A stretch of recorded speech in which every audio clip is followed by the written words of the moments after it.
At ISC West, L1 Identity Solutions was introducing the 4G Finger Vein Station.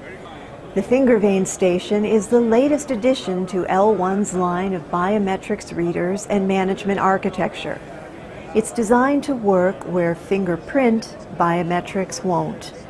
The product is well suited for is applications where fingerprint is not ideal, places like manufacturing industries, places like fingers that are damaged in the construction industry. If the fingers are greased, fingerprint is not always going to work in those applications. And because of the technology around finger vein, it actually projects an infrared light on your finger, so it's virtually touchless, but it takes infrared light, converts it into a template, and because it's looking for the vein pattern that is inside the finger, it is not limited by the fingerprint which is on the surface of the finger.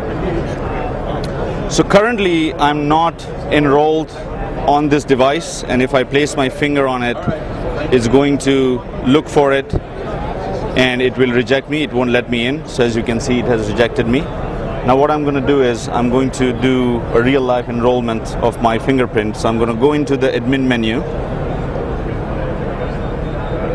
put in the password. We'll go into the template menu and start my enrollment process. So I'm adding the user, and I'm going to select the PIN. I'm going to select 1, 2, 3, 4. It's asking me to place my finger once, twice, and 3 times. So it's asking me for what finger have I selected. So it's number 6. I'm going to press OK. It's asking for my name. So I'm going to use my just first initial. And I'm just going to go through some of the menus and use the default options. It's asking me if I want to enroll any other finger, so I'm going to say no and press escape. Escape to get to the main menu. And now if I place my finger in identification mode, it is going to accept me.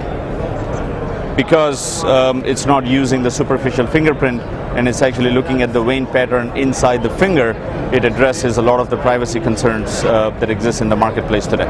It basically fills a void where fingerprint applications are not suitable in today's times.